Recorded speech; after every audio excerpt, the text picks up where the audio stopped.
love thy neighborhood. Okay, cool. Oh, definitely. Awesome. Discipleship and missions for modern times.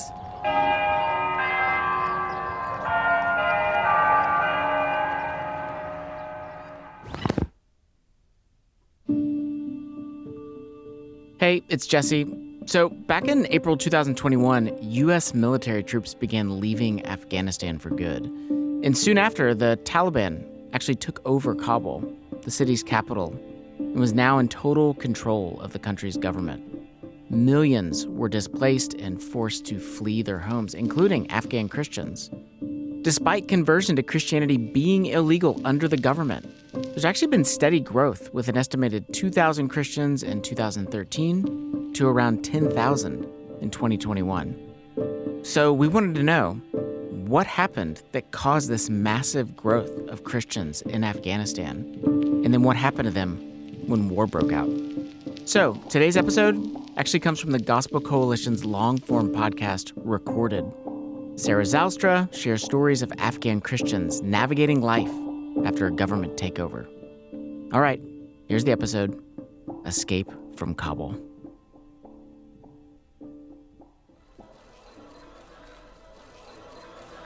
Good afternoon. I'm speaking to you today from the Roosevelt in the White House. After consulting closely with our allies and partners, with the Congress and the Vice President, as well as with Mr. Ghani and many others around the world, I've concluded that it's time to end America's longest war. It's time for American troops to come home.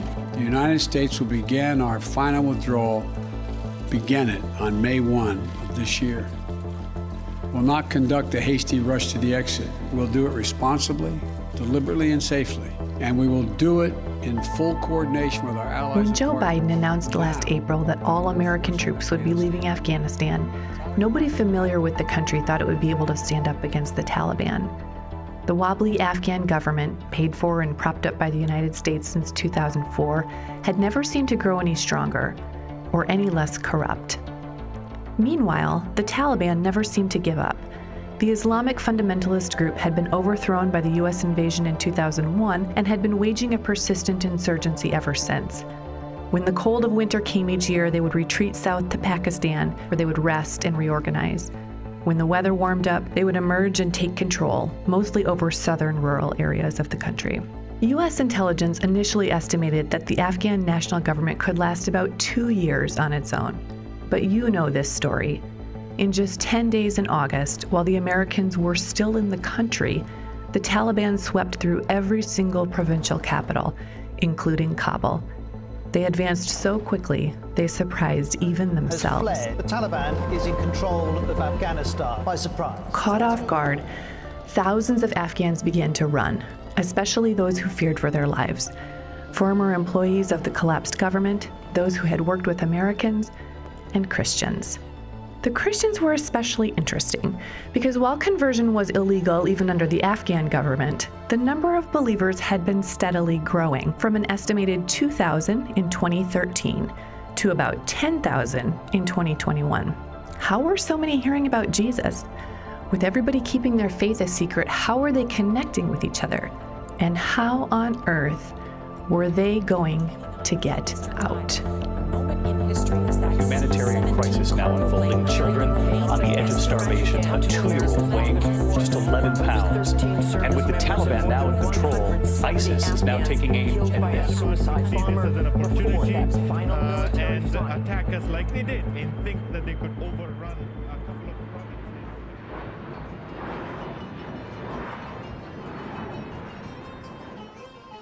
My name is Sarah Zylstra, and I record stories of where God is at work in the world for the Gospel Coalition. To hear this story, I had to fly halfway around the world, but not to Afghanistan. I landed in Dubai, the largest city in the United Arab Emirates. In many ways, the UAE is a bridge between the Middle East and the West. While technically a Muslim country, the leaders don't suppress the religion of foreigners. And since this oil-rich country is full of foreigners here for a job, literally 9 out of 10 people are from somewhere else, That means the UAE has considerable freedom of religion. That fact is critical to this story, which actually starts a few hours northeast in Afghanistan, the country that replaced North Korea this year at the top of the world watch list of the hardest places on earth to be a Christian. I was born in Afghanistan, and the central parts of Afghanistan, when it was the communism government, and then when I was grade 4, the Mujahideen camp, and then when I was grade 7, the Taliban camp. And then when I was grade 10, the new democratic government after 9/11 camp. So I have had 4 regimes during my school. Yeah. So that's Luke Anwari. I've been careful with identification. However, the names and places I've been able to include are accurate. I'm sitting with Luke in his apartment in Dubai, where he lives with his wife and 4 daughters. Luke was born in 1987 into a pretty unstable country. Every few years, the government would change hands, which meant that Luke had to change his school uniform, his textbooks, even the definitions of his words. For example, under the Soviets, communism meant justice. After they left, it meant infidel. When the Taliban took over, Luke had to start wearing a turban to school and taking a lot more classes on the Quran. In between, while one power was trying to overthrow another one, there was fighting and violence. Fighters would come and they would bomb the city, and especially our school was right opposite from the airport, so they would bomb a lot the airport. So there was no windows, nothing, because all broken because of the bombing and the pressure for that. And already in grade school, Luke knew how to hide from incoming air raids. You can duck down near a load-bearing wall or a pillar, hoping it will shield you from a collapsing roof or wall. Or even better, you can race outside for the ditches where there is no building to fall on you. When Luke was in junior high, the Taliban took over Afghanistan. People were terrified. Taliban soldiers shoot first and ask questions much, much later, if at all. But they were big on religion, and Luke was too. I was very passionate about the religion. I was really passionate about God and meeting God. I would pray, I would fast. I was in grade 9 and 10 and 8, and those years were Taliban controlled. We would go to the madrasa, which is a regular school that, of course, half of that was still Islamic teachings. Apart from that, you would go to mosque and give the religious teachings as well, where I was memorizing Quran. You would read the interpretation of the Quran. When Luke was in 9th grade, a motivational speaker from Osama bin Laden's camp came to his school. He talked for 3 hours about how America would probably attack, about how to prepare for a jihad against the infidels, and about how Osama bin Laden was a brother who needed protection. At the end, he gave an altar call.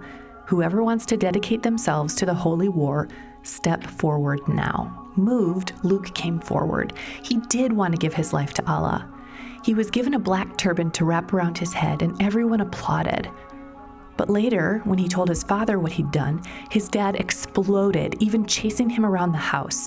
He told Luke to go right back and take his name off that list. He did not want a life of violence for his son. Had Luke's name actually been on the list, that would have been nearly impossible to do. But Luke was related to the school principal, who had not included Luke in his list of volunteers. "Hey," he told Luke, "don't make that kind of stupid decision again."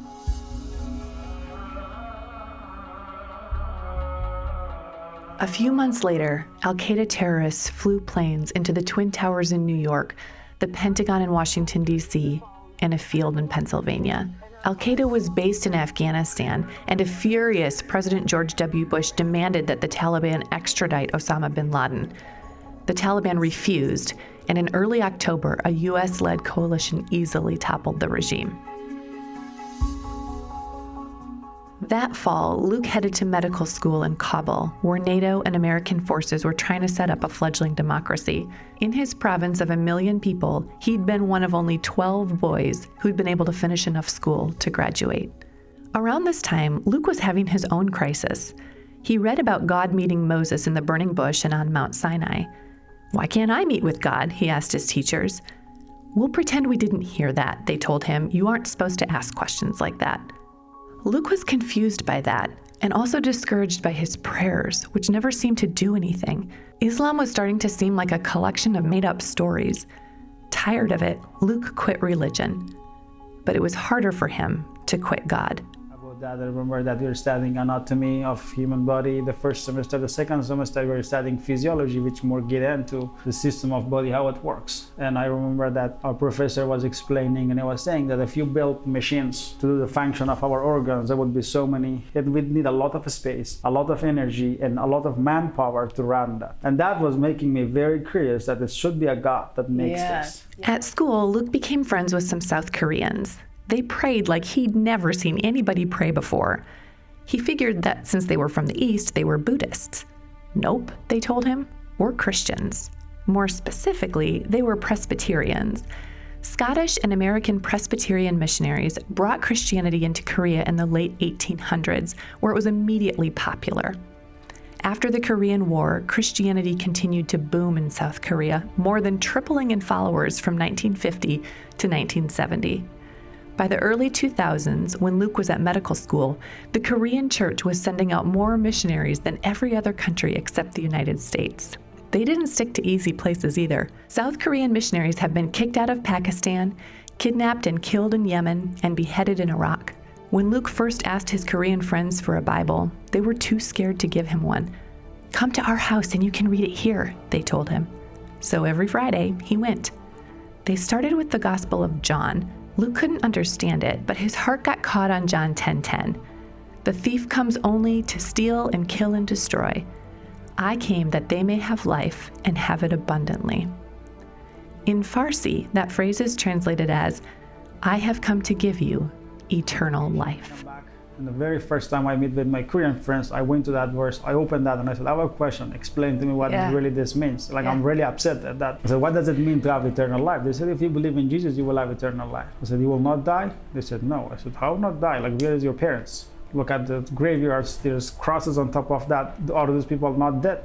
They said that they're dead bodily, but not their spirit. It means they said, no, if you believe in Jesus, you will have eternal life, which means that your spirit will live forever. Your spirit will not experience hell or separation from God. Intrigued, Luke decided to read the whole Bible. It took him 2 years. By the end, he was a believer. But he couldn't tell anybody. The few times he tried to mention something to his friends, they told him to be quiet. Don't talk to us about that. It's crazy. It's dangerous. But he did tell one person.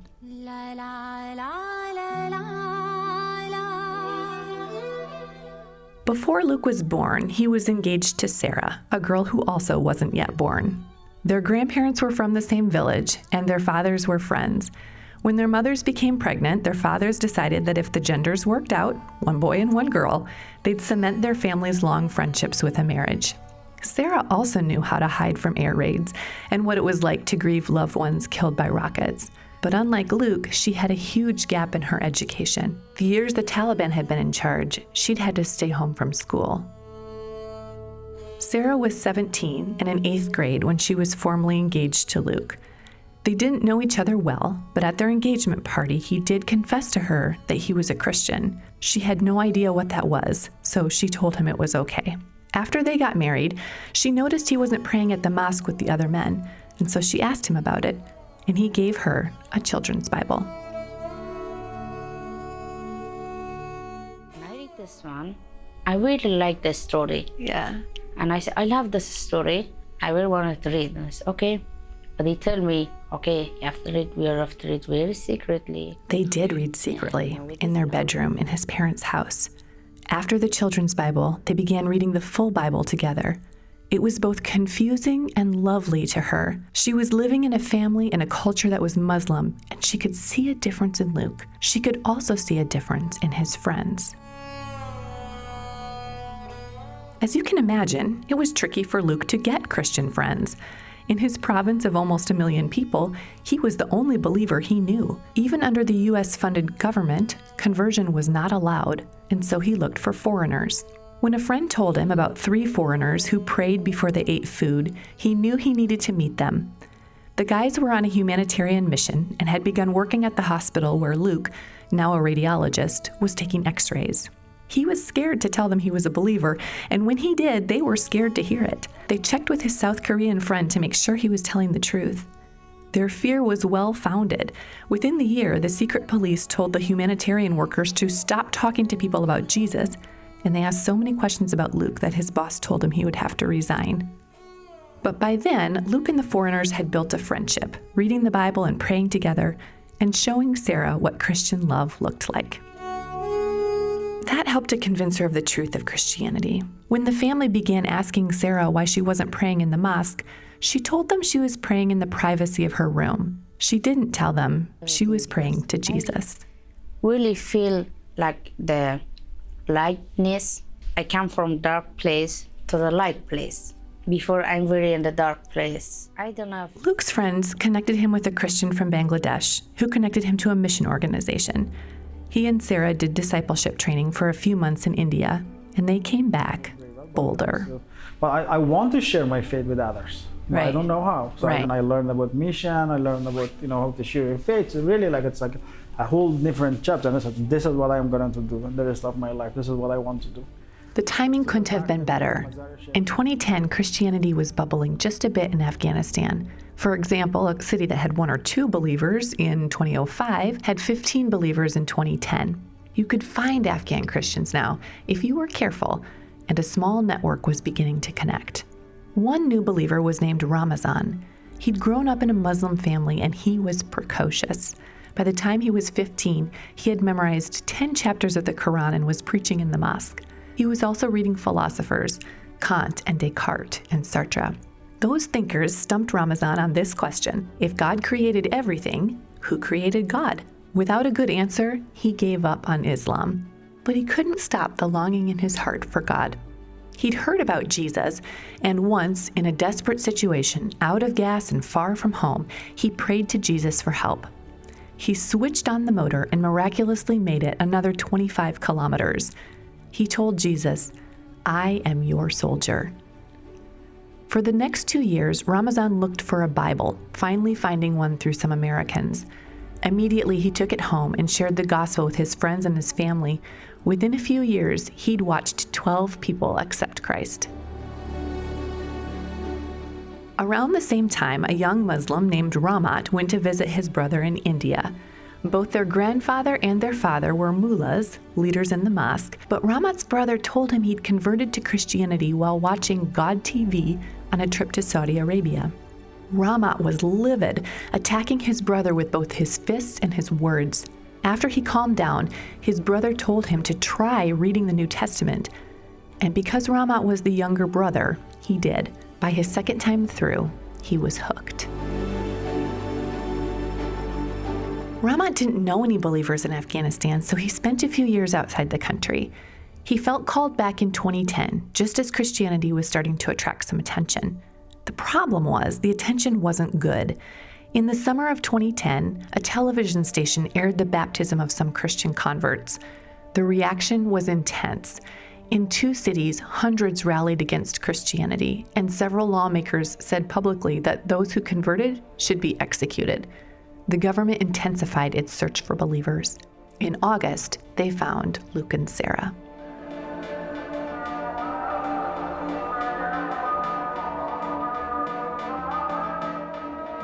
Luke knows how it happened. A Christian friend introduced him to a guy who was asking weird questions, like if he could get 100 Bibles. 12 hours later, the police showed up.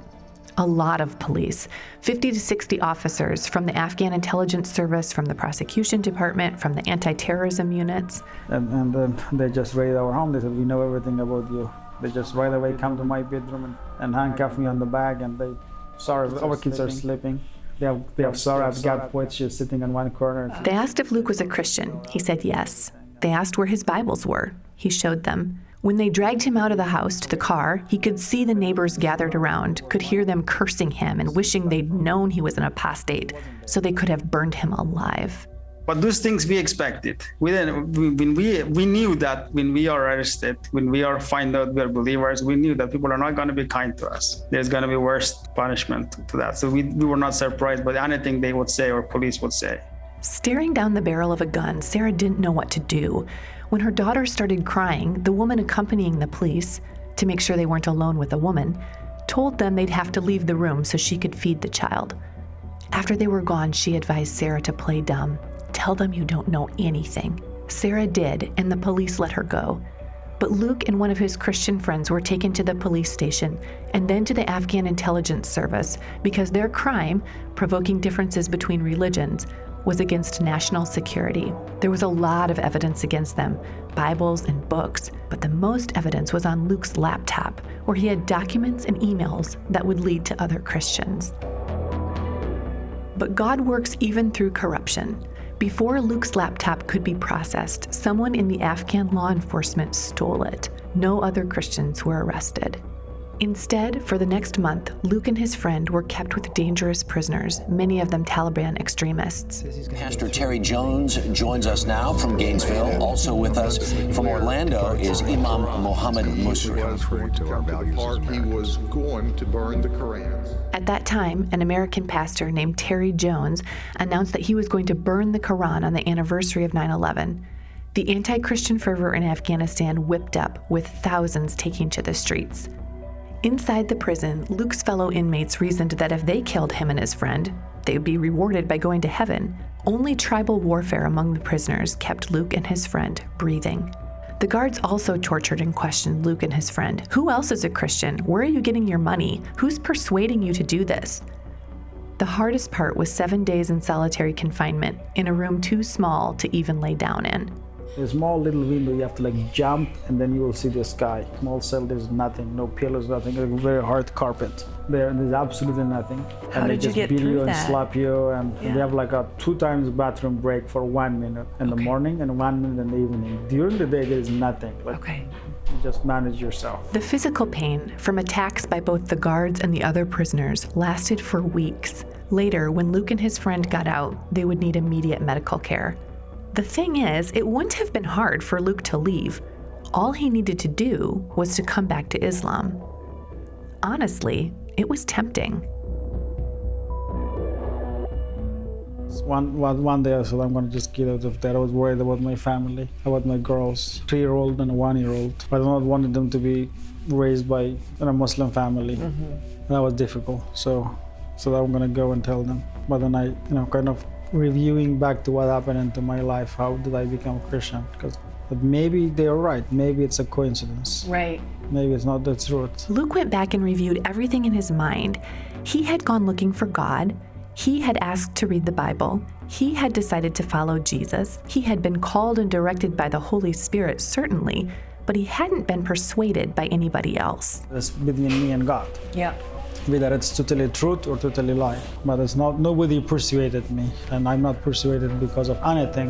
This is not giving me asylum, this is not giving me any monetary benefits, nothing. So I know myself that I did not make this decision based on those things.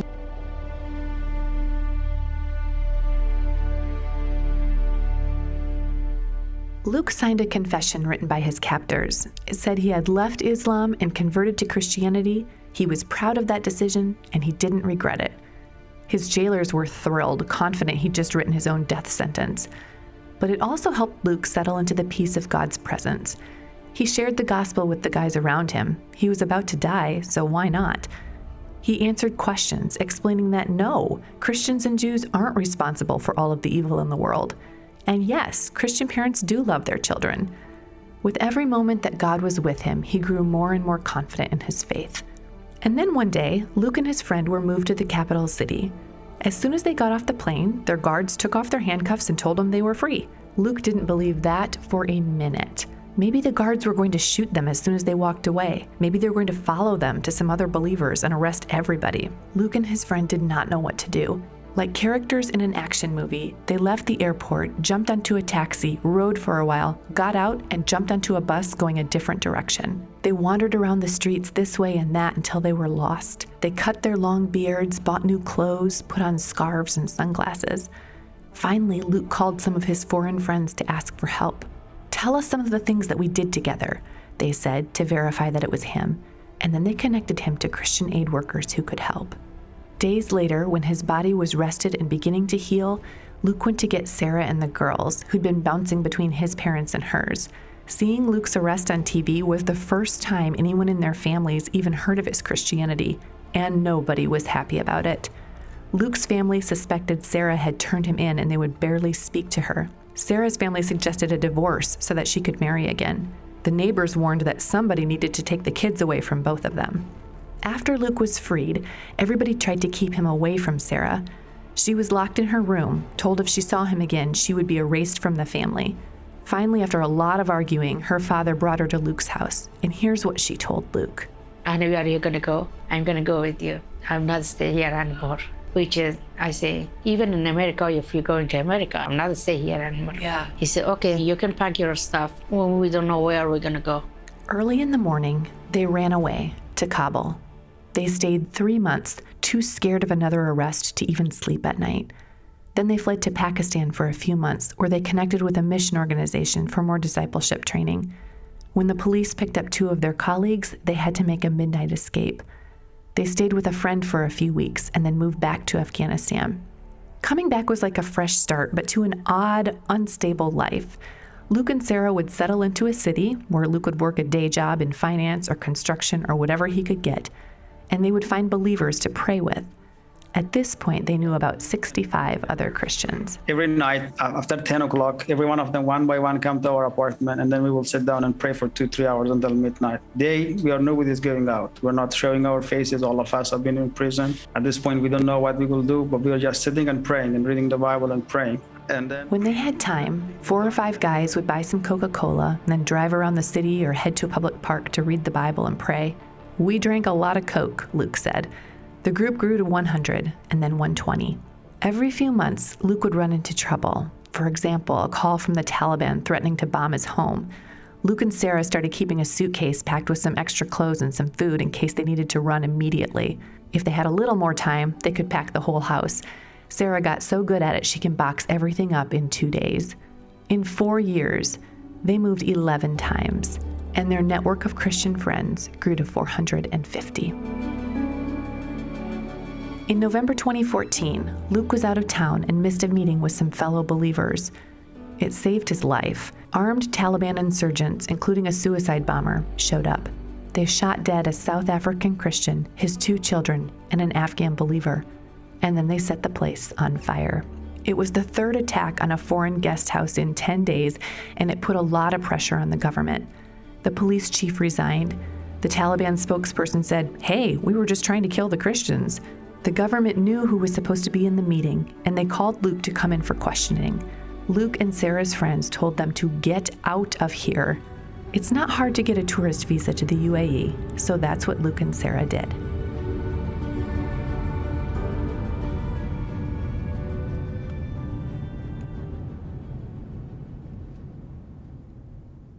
Now that Luke and Sarah have a tourist visa, what will life be like in the UAE?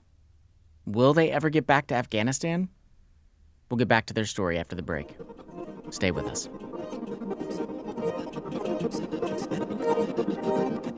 Hey, this is Kirsten, the recruitment assistant at Love Thy Neighborhood. We recently talked with the parents of some of our alumni to ask them how serving with us has impacted the life of their child. Hi, this is Steve Lindsay from Leola, Pennsylvania, and my son Taylor served with Love Thy Neighborhood in 2018.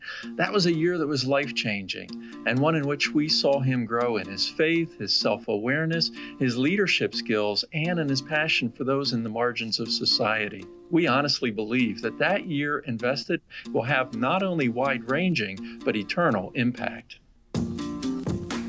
If you want a hands-on experience of missions in our modern times, come serve with Love Thy Neighborhood. We offer internships for young adults ages 18 to 30 through the areas of service, community, and discipleship. You'll grow in your faith and life skills. Learn more at lovethyneighborhood.org.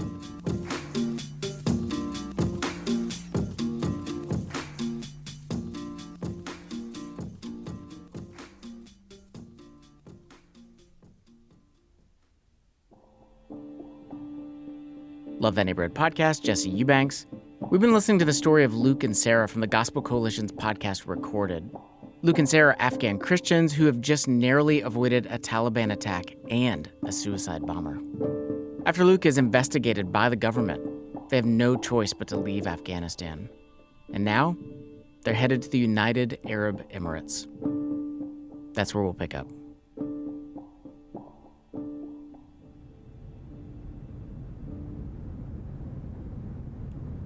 You can fly from Kabul to Dubai in 3 hours, but the two Muslim countries feel like they're from completely different planets. Afghanistan is seriously Muslim and seriously poor. Its history is full of conflict and disarray. The UAE, on the other hand, is modern, progressive, and fabulously wealthy. In downtown Dubai, you won't see a piece of litter, a weed in the imported flower beds, or a pothole on the streets.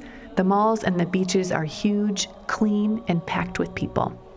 The vast majority of Emirati wealth comes from oil, but the economy is also expanding into tourism and international finance, both of which work better if you aren't Islamic fundamentalists.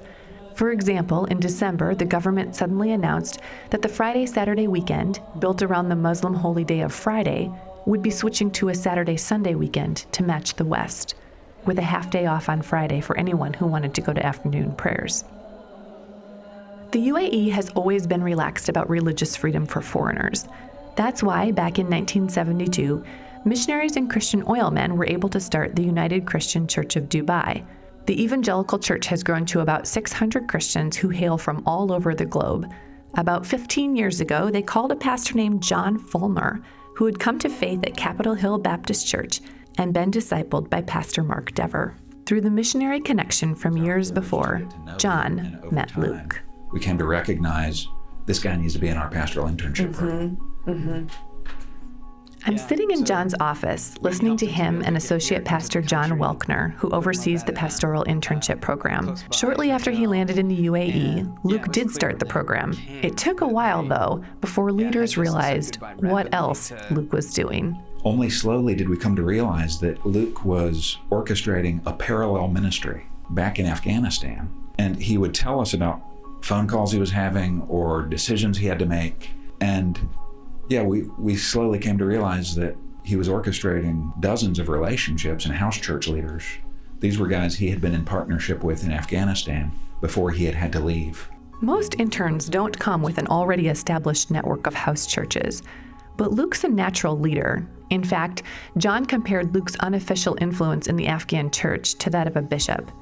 And now, Luke was being exposed to Reformed theology for the first time. This is where I was exposed to the expository preaching, healthy churches, the material, the resource, and I was like, this is what we need, and this is like what really we need for Afghanistan. Because at this point, like I have different experience of church and things like that, which is like my perspective come more from like a missionary perspective of a look of a church, but not really like how the church looked like. Luke loved everything he was learning. In February 2015, only weeks after he started at UCCD, the interns attended a Simeon Trust workshop, which aims to teach participants to rightly handle God's Word. Luke could hardly wrap his mind around what he was learning about expositional preaching, that the text, not topics, should drive the sermons, and that the Old Testament stories point to Christ. He emailed several Christian friends in Afghanistan, Ramat and Ramazan and 3 others, and said, "Guys, can you get to India for a few days?" Then he translated the Simeon Trust questions into his language, Dari. He flew to India and held his own workshop. The guys went through Ephesians and practiced expository preaching to each other. The rest of his internship, Luke kept feeding what he was learning back to his Afghan network.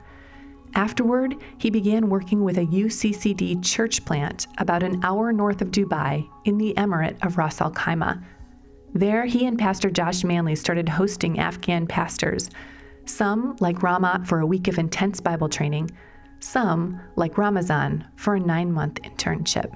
I mean, those were really sweet times, and you knew that you were kind of with people that would be in a first-generation house church in a very tough country. That's Josh Manley. I want to take a minute to tell you about him and his wife, Jenny, because they play a critical role in this unfolding story.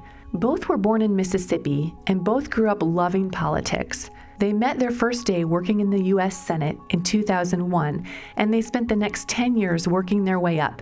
Jenny to Chief of Staff for Mississippi Senator Thad Cochran, and Josh to a staff position on the Appropriations Committee. Loved our years in the Senate, wouldn't trade them for anything, but the church was far and away the most formative thing the Lord was doing in our lives spiritually. The church was Capitol Hill Baptist, pastored by Mark Dever, the same pastor who had discipled John Fulmer, then a Washington attorney, and showed him the beauty of ministry. 7 years later, Josh and Jenny followed John's trajectory, Washington, D.C., to seminary, to the UAE. Josh's church plant was 2 years old when Luke showed up and started flying in interns. I was certainly struck by their hunger to learn. But yeah, just a hunger to know the word, to understand different parts of it, and a commitment to do it. These were honestly, there would be 6-hour days, 7-hour days. Josh and John taught the men biblical and systematic theology. Section by section, they went through the Bible, the Torah, historical books, wisdom literature, prophets, gospels, letters. The group wasn't huge, around 15 or 20 guys on each trip. They called themselves the Afghan House Church Network, and they got right to work. They translated the 900 pages of Wayne Grudem's Bible doctrine, Paul Washer's 3-book series on recovering the gospel, and every book Greg Gilbert has ever written. They started a website and have posted about 200 translated articles. They created Bible reading plans for YouVersion. They started a podcast answering questions like, what is the Bible? What is the church? What is baptism? These were bold moves, given that everybody but Luke still lived in a country where converting to Christianity meant punishment by confiscation of property, imprisonment, or death. And then the guys started talking about making an even more obvious stand for Christ.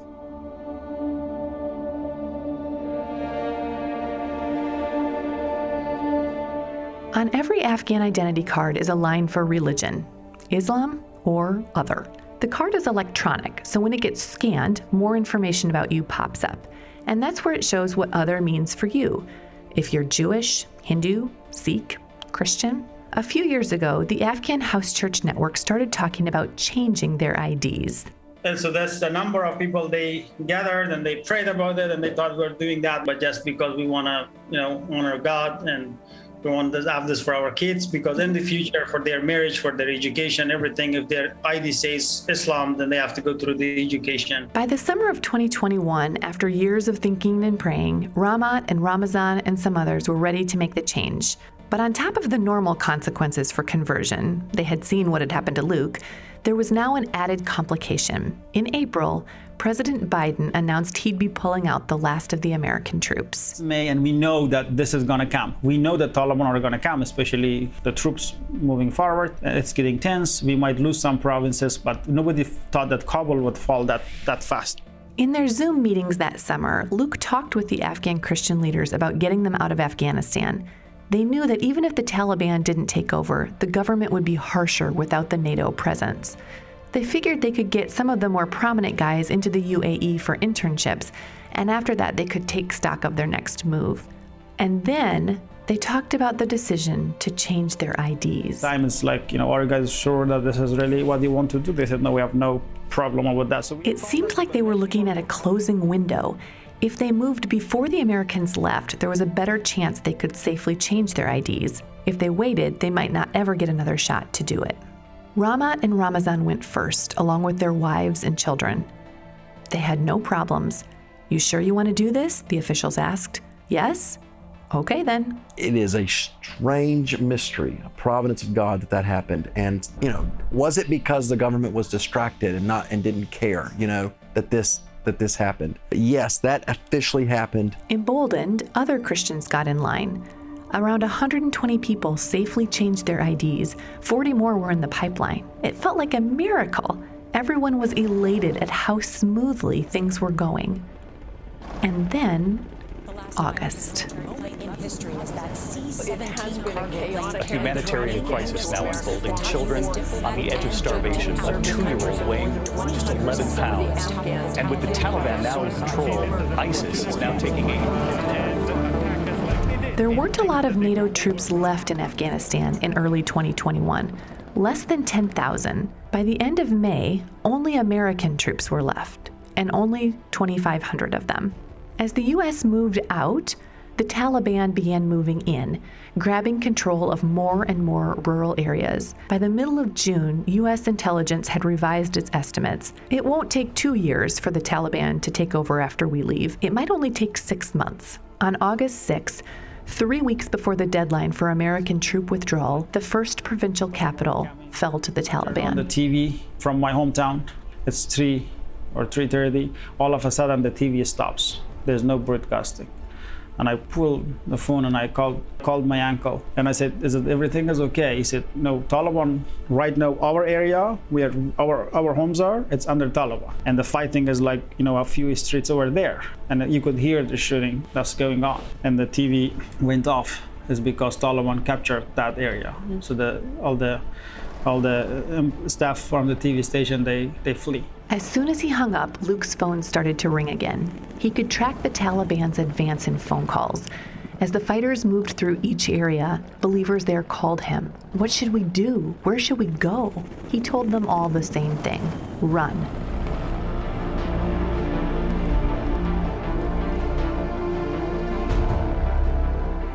Almost everybody ran, because Taliban soldiers are their own judge and executioner. There's no due process or human rights. If a Talib thinks you've sinned and kills you, there are no repercussions. Afghans knew this, and they ran. A lot of the people ran from these provinces. They went to Kabul. We have to find house for them. We have to send money for them. Western Union is not working. Bank doesn't have enough money. ATMs are not working.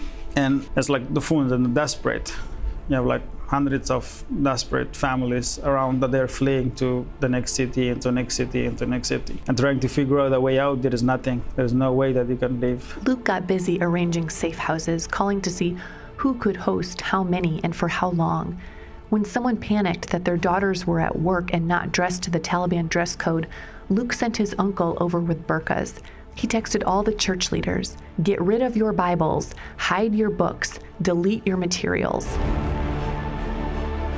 As the provincial capitals fell, the first on August 6th, the second on August 7th, the third, fourth, fifth, and sixth on August 8th, everybody was heading for Kabul. The U.S. troops were there. The seat of the government was there. It couldn't fall, at least not right away.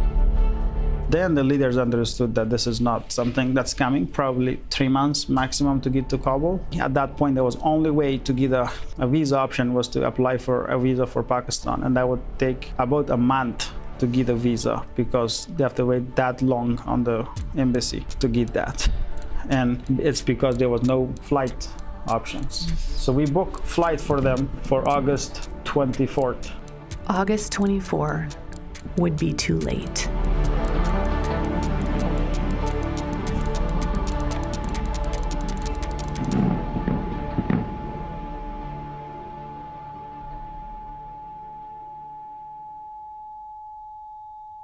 Ramat lives in Kabul. On August 15, he was sitting in his home office around 10 o'clock in the morning when a church member showed up. "Let's go," the visitor said. "The Taliban have arrived." "Are you kidding me?" Ramat asked. "I'm not," the church member said. "Let's move." Ramat called Luke. "The Taliban are here in Kabul," he said. "That can't be," Luke told him. "I can hear them shooting," Ramat said. "They are here right now." Luke told him, "Run."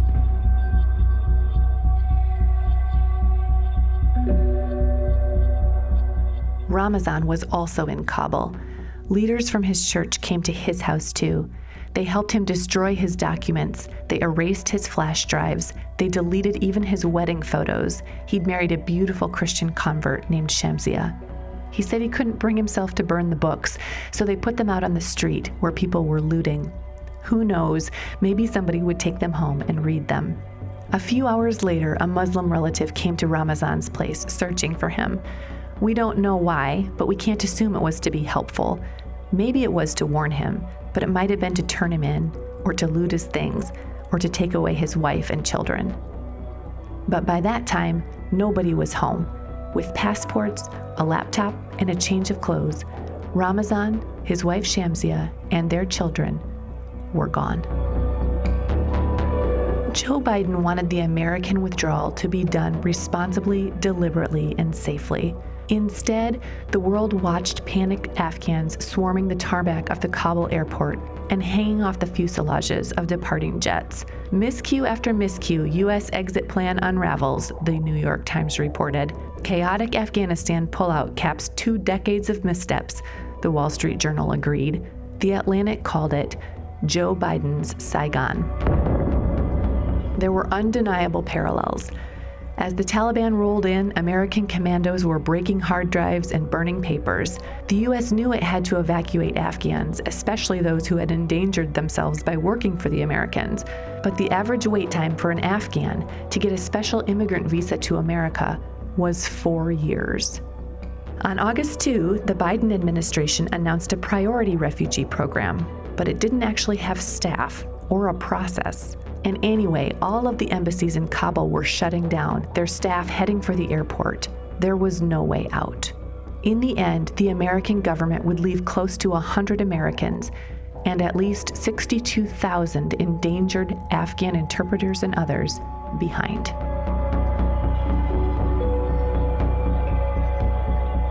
America's military disaster wasn't a secret. As it became clear that the government was unprepared to handle evacuations, private rescue operations kicked into gear. Army veterans, nonprofit employees, defense contractors, regular people, anybody who knew anybody in Afghanistan, it seemed, was trying to help. The problem was, very few people actually know how to evacuate refugees from an unstable Islamic fundamentalist state. In the UAE, Josh and Jenny were praying and watching the attempts to help, but they were seeing gaps, basic paperwork that hadn't been filled out, boxes that hadn't been checked. With their backgrounds, it seemed like they should be able to do something, so they made some phone calls. One of those calls was to their friend Jess, who worked in DC. As it happened, the next week she was heading their way, spending some vacation time with them in the UAE. One night when she was there, Jess and Jenny drove over to Luke and Sarah's place. We drove down to Ajman and we were like, we're going to all sit in a room together. We're going to call the people that we know. You're going to call the people. Let's just see what can happen. And we stayed up 24 hours and called, people in DC, called people that worked for the U.S. government who were at the airport. Everybody we could. And Luke was calling. We were trying to connect all these people. It worked. Luke, Jess, and Jenny were able to connect 18 believers, some of them in Luke's family, to U.S. troops. On August 28, the Afghans boarded an American military plane in Kabul. Luke, Jess, and Jenny tracked their flight radar the entire 3 hours to Doha, where they were taken to an American military base. Okay, the UAE team thought, we can do this. Next up, Ramazan and Ramat, who along with 20 other Christians were waiting outside the airport walls. Kabul only has one airport, built by the Soviets back in 1960. Over the past 20 years, it's served as a military base for NATO, the Americans, and the Afghan National Forces, as well as a place to catch a commercial flight to, say, India or Turkey. When the Taliban entered Kabul on August 15, the Afghan National Forces immediately fled, handing the airport over to NATO. Maybe you've seen the pictures or the videos. The place was a frantic mess. People were swarming all over the jet bridges, the planes, the runways. The perimeter was lined with troops facing hundreds of people desperate to escape. Two of those people were Ramat and Ramazan. The group had gone to the airport. They went twice. And the first time that they went, they stayed there for days and nights, just living outside, trying to get in. It was terrible conditions. Ramat and Ramazan were sending their GPS coordinates to Luke every hour. Josh, Jenny, Jess, and Luke were working every angle they could think of. The situation at the airport was hellish, crowded and confusing, with no water, no food, no bathrooms, sporadic gunfire, and a suicide bomber. The kids, there were 5 under 5, got dehydrated. Obviously that kind of, I think, stress and tension went on for the entire time that the U.S. was still in the country. Until the last plane left, there was always a hope that they could get on another flight. It was Josh's job to call Ramat and Ramazan and to tell them that the last flight had left. The night that we pulled out of Afghanistan completely, when the ambassador left, and calling them and honestly just in tears, telling them that we love them, and honestly just saying how much we respect them and their faith and what amazing fathers and husbands and ways they've led their children and their wives through this debacle. And then saying, we're not gonna quit, we're gonna try our best now, we'll figure out.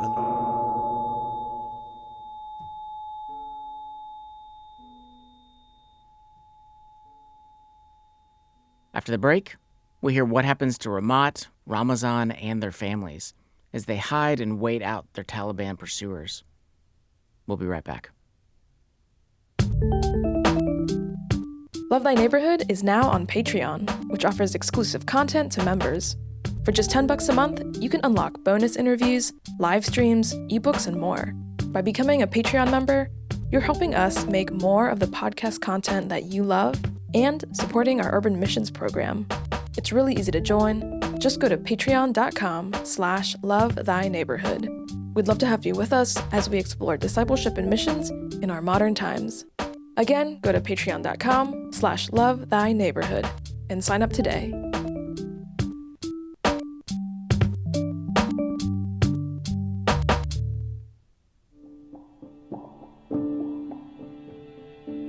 Love Thy Neighborhood podcast, Jesse Eubanks. So before the break, we heard that the Taliban had fully taken over Kabul.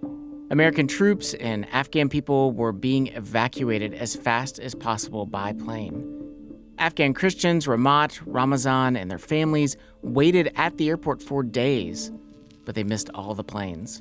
They're still stuck in Kabul, and that is where we'll pick up.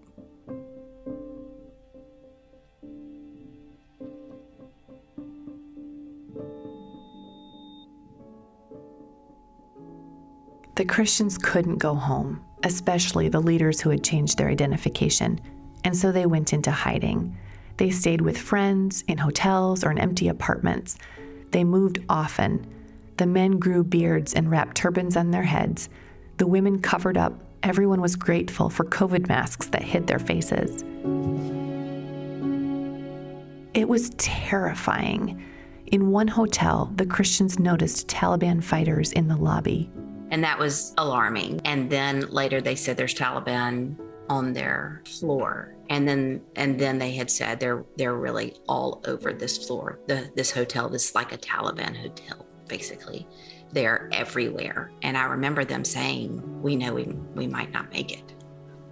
And feeling the weight of that moment of, is there really a possibility their friends might not live through the night? And this is the last time we'll speak to them. And is this the last call they'll have? And feeling the weight of that moment of what do you say to someone who thinks they might be martyred? Jenny remembers her prayer for them. Lord, if the Taliban come and start shooting, please let them kill everyone. Please don't let them kill the men and take the women for their brides. Over the following days, Jess in the U.S., Josh, Jenny, and Luke in the UAE, and the guys in Afghanistan traded ideas over text. Is the border to Pakistan open? How about Uzbekistan? Is there any way to get a helicopter in? They encouraged each other with song lyrics, He will hold me fast, a mighty fortress, in Christ alone, and Bible verses. We rejoice in our sufferings. He chose us in Him before the foundation of the world. Some trust in horses and chariots, but we trust in the name of the Lord our God.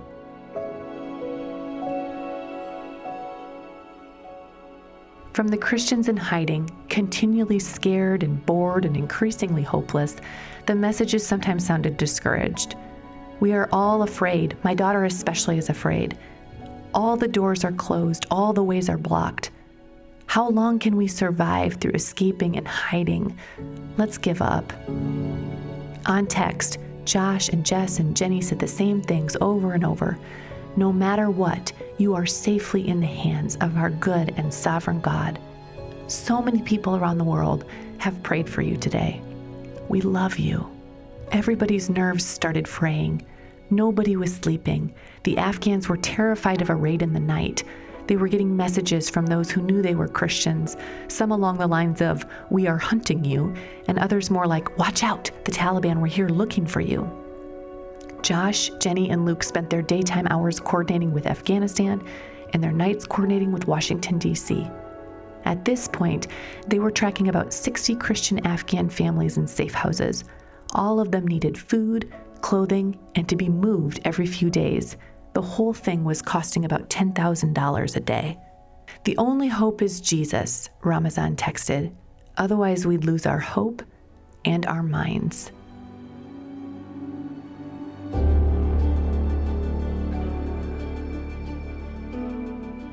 Realistic avenues for leaving gradually emerged.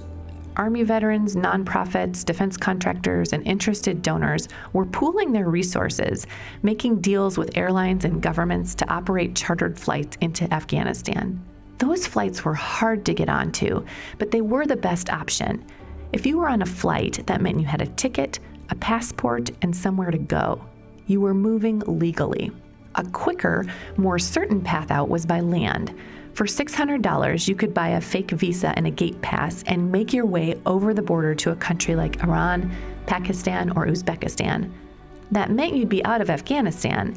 However, without official documentation, you'd also be a refugee, with very limited options for your future, many of them dangerous. The Afghan Christians were constantly weighing their choices. Waiting for a legal route was better, but only if you didn't get killed first. We had a solid option here and a solid option here, and we'd have 90% of the way, but then there was something holding it back. So, at one point we had a big whiteboard up that we were like, all right, here's our first tier options and our second tier, and it was all going to different countries in different ways, and some were crazy, and all because dear brothers and sisters in DC that jumped in and just volunteered countless hours and trying to help in every way they could. It took 3 weeks for Luke, Jess, Josh, and Jenny to find Ramat and Ramazan and their friends a flight out. The whole time, the Christians were moving to new safe houses, changing phone numbers, and smiling at the Taliban in hopes that they looked happy to see them. There was never enough information, nutrition, or good rest. New developments were rarely good. Someone was taking their picture or asking their name. There was gunfire outside. There were rumors that the Taliban was after anyone who spoke English. The Afghans worried more for their kids than for themselves.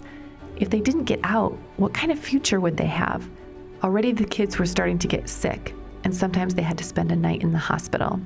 After a while, they heard rumors of flights taking off from Mazar al-Sharif. Figuring it was worth a shot, the group traveled by bus for 10 hours over broken roads, passing through 16 Taliban checkpoints. Once they arrived, there was good news and bad news. Their 22 names were on the flight manifests, thanks to the folks in DC. But each takeoff had to be negotiated with the Taliban. The cycle went like this. We think the flights will go soon. Get ready. Nope, no flights today. Stand by. Finally, it was time. The Christians scooted past the Taliban checkpoints, perhaps because they were given handwritten tickets instead of having to scan into the biometric system. They were boarding the plane when Ramazan sent a voice text. They stopped Zahir and his family. They said it's copy. His paper, it's copy. His name is not in the list. I don't know what should we do. Right now they are going to check somehow. And please keep prayer about that. I don't know what's going on. Messages started flying back and forth. Who didn't get on the plane? Zahir? He had a boarding pass, right? Did he make it through security? Was his name on the flight manifest? There was nothing to do but pray. Zahir was from the Mazar area and known for his faith. Perhaps he looked familiar to the Taliban. In any case, during some confusion over the spelling of his name, an airline worker told him to run onto the plane. He did. Is Zahir on the plane? Josh texted. Yes, texted Ramat. Hallelujah, Josh sent back. He used 7 exclamation points. Praise God, we love you so much, Jess added. The plane is taking off now, Ramat wrote, and then, a few hours later, we just got to Doha.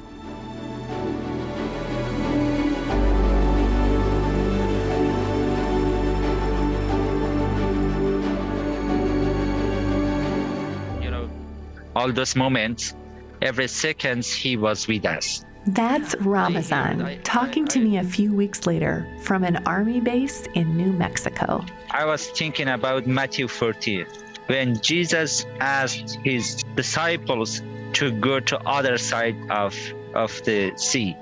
In the middle of the sea, there was a storm, there was darkness, there was fear, and they thought we're gonna die. But Jesus was walking right in that time, right in that moment, in the middle of that darkness, in the middle of that difficulties.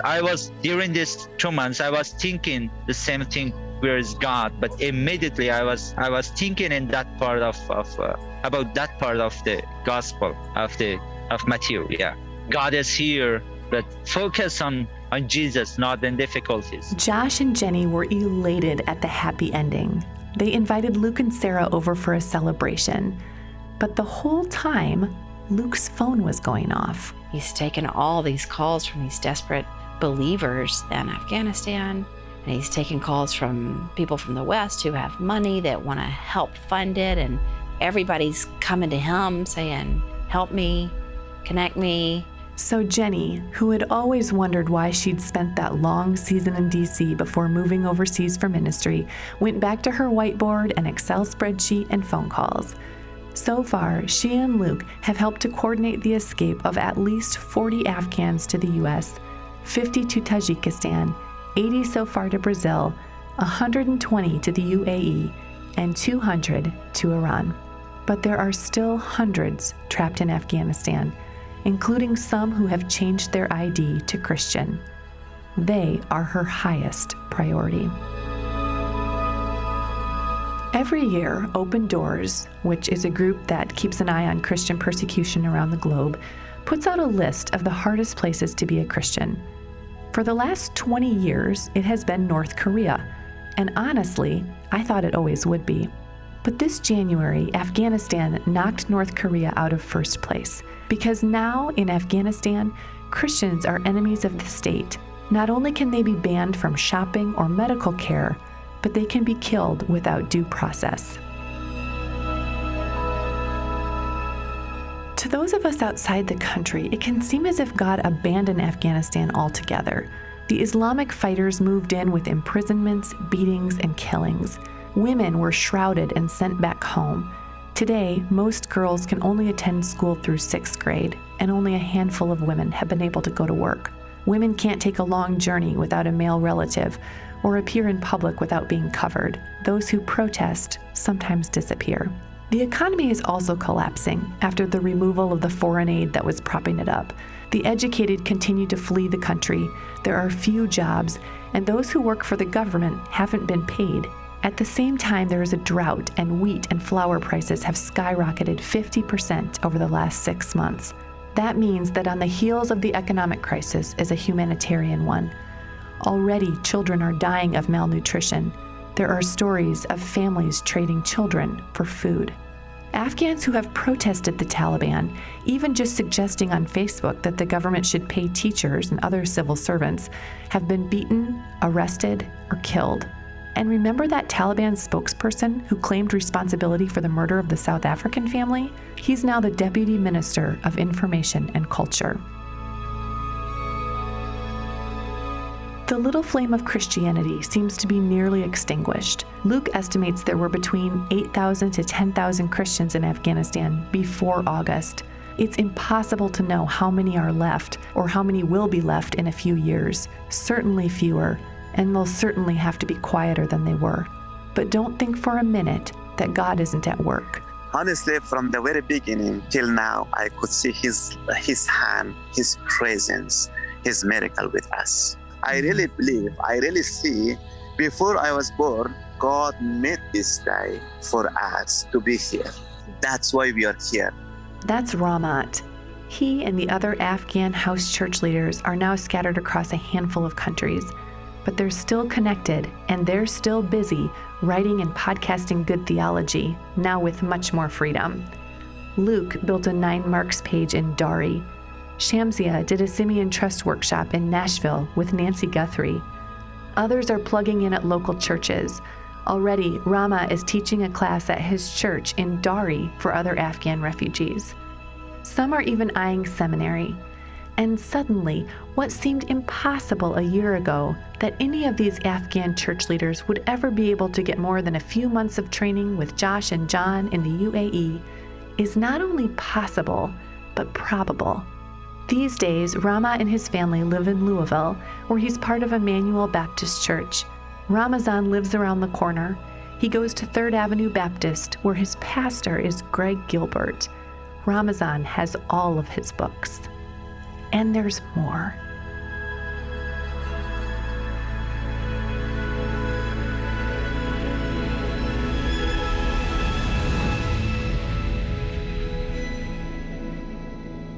It's toward January. We start seeing a lot of Afghans inside Afghanistan that are interested in the gospel, including many of my family members who call, who contact. He says, how we find out? We just send them the link to read the Bible. Luke's social media platforms are lighting up with messages, hundreds of them, from people in Afghanistan with spiritual questions. Where is God? Does God exist? Is he good or not? Looking back to 3 months from January or 4 months from January, that I was very discouraged, very disappointed to what the church is gone, is that no, it's not gone. God is there. God's presence is there. His spirit is at work there. We don't know how God will use this history for his kingdom, for his glory. But definitely our work is not done in Afghanistan.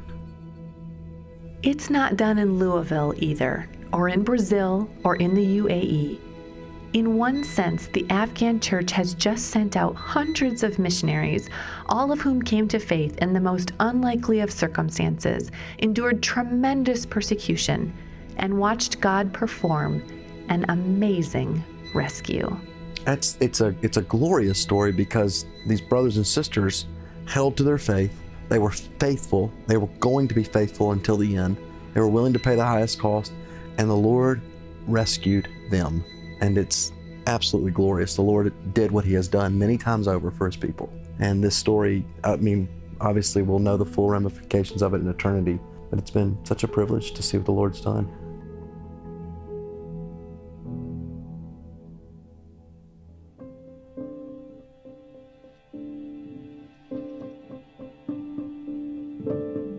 Special thanks to the Gospel Coalition and the Afghan House Church Network for sharing the stories that you heard today. Recorded as part of the Gospel Coalition's podcast network, it's written by Sarah Zalstra and produced by Josh Diaz. Their media director is Brandon McAllister. Editor-in-chief is Colin Hansen. Find more podcasts from the Gospel Coalition at tgc.org/podcasts.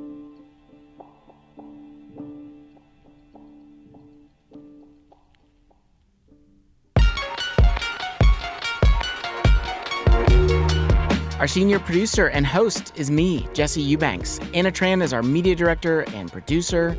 If you want a hands-on experience of missions in our modern times, come serve with Love Thy Neighborhood.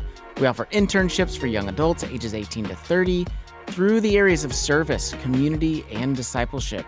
You'll grow in your faith and your life skills. Learn more at lovethyneighborhood.org. Which of these was a neighbor to the man in need? The one who showed mercy. Jesus tells us, go and do likewise.